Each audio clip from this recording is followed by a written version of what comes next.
Ok, bienvenue sur Ndiamaro Movie. Avant de commencer, ne manquez pas de vous abonner et d'activer la cloche de notification pour ne pas manquer nos prochaines vidéos. D'accord? On va continuer toujours avec notre leçon sur les chimies. On va donc voir des travaux dirigés relatifs à la loi de conservation de la matière, c'est-à-dire tout simplement la loi de Lavoisier. Ok, qu'est-ce que la loi de Lavoisier stipule? Énoncé, tout simplement, au cours, d'accord? Au cours d'une réaction chimique, la masse totale des produits, d'accord, c'est-à-dire des produits formés, est égale à la masse totale des réactifs consommés. D'accord, c'est-à-dire que rien ne se perd, rien ne se gagne. D'accord. Ok, donc c'est ça la loi, c'est-à-dire c'est ça la loi de Lavoisier. Au cours d'une réaction chimique, la masse totale des produits formés est égale à la masse totale des réactifs consommés. Ok, sans toutefois tarder, on va donc passer directement à l'exercice, d'accord, pour voir comment on applique donc la loi de Lavoisier. Ok, exercice, on fait réagir, d'accord, avec le soufre de fer S, d'accord, pour obtenir 100,25 g de sulfure de fer, d'accord, FeS. Écris l'équation bilan de cette solution. Calculer la masse du soufre utilisé, d'accord. Calculer la masse molaire du sulfate de fer, d'accord. Qui est tout simplement FeS, d'accord. Calculer la quantité de matière du sulfate de fer, d'accord. On donne donc la masse molaire du fer qui est 58 g par mol. La masse donc du soufre qui est tout simplement donc 32,1 g par mol. Ok, sans toutefois tarder, on passe donc directement à la feuille réponse. Ok, nous passons donc à la résolution. Voilà donc les données, d'accord. On a donc la masse de fer qui est 20,75 g, d'accord. On a la masse du sulfure de fer qui est 100,25 g. On donne la masse molaire du fer, on donne la masse molaire du soufre, d'accord. On demande donc d'écrire l'équation bilan de cette solution. Donc on aura tout simplement Fe, d'accord, plus S. On aura donc tout simplement notre sulfure de fer, c'est-à-dire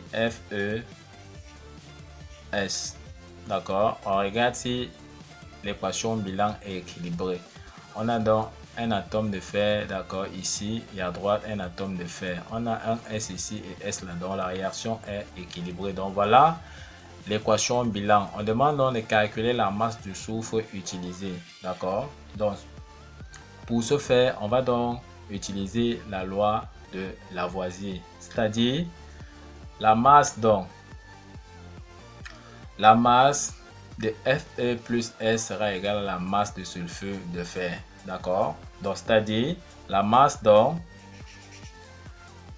du sulfure de fer, d'accord, sera égale à la masse de Fe, c'est-à-dire du fer, plus la masse de S, d'accord. On nous demande de trouver quoi? De calculer la masse du soufre. Donc, on veut donc la masse du soufre.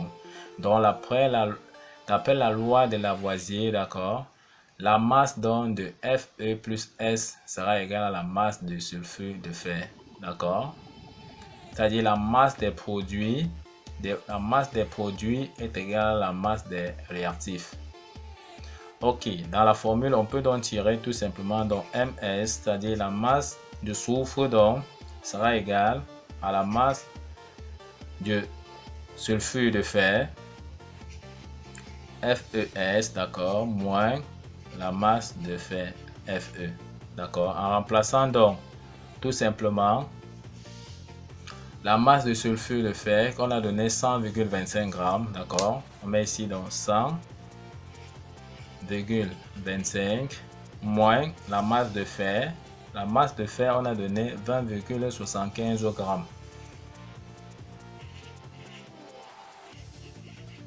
D'accord, en tapant donc sur la calculatrice, d'accord, ça nous donne tout simplement 79,5 g. Donc, à partir de la loi de Lavoisier, d'accord, à partir de la conservation, de la loi de conservation, d'accord, on a donc trouvé la masse du soufre qui est 79,5 grammes. On nous demande donc de calculer la masse molaire du sulfure de fer. D'accord? Donc, on nous demande donc la masse molaire du sulfure de fer. Donc, on aura tout simplement ici la masse molaire du fer plus la masse molaire de S. D'accord? Parce que le sulfure de fer est composé tout simplement d'un atome de Fe plus un atome de S. En remplaçant donc chaque masse molaire par sa valeur, d'accord, on aura donc tout simplement ici 58 plus la masse molaire de soufre qu'on a donné 32,1 qui est donc 58, d'accord, plus la masse de soufre qui est donc 32,1. En application numérique, on aura tout simplement donc 90,1, d'accord, grammes par mol. Connaissant donc MS, connaissant donc la masse molaire, on nous demande donc de calculer la quantité de matière dessus. Ok, donc on demande donc tout simplement de calculer à la dernière question la quantité de matière, d'accord, du sulfure de fer. Nous savons que la quantité de matière N est tout simplement égale à la masse divisée par la masse molaire, d'accord. Nous avons à trouver la masse du sulfure de fer, d'accord, qui était tout simplement donc 79,5 grammes, d'accord. Nous avons trouvé sa masse molaire qui est 90,1. Donc on fait donc tout simplement 79,5 divisé par 90,1, d'accord. Le résultat nous donne donc tout simplement 0,88 mol. Donc voici la quantité de mol de sulfure de fer, 0,88 mol. Ok, nous vous remercions donc d'avoir suivi cette vidéo de bout en bout. Ne manquez pas à vous abonner à la chaîne pour ceux qui ne sont pas encore abonnés pour ne pas manquer nos prochaines vidéos. Sur ce, à bientôt.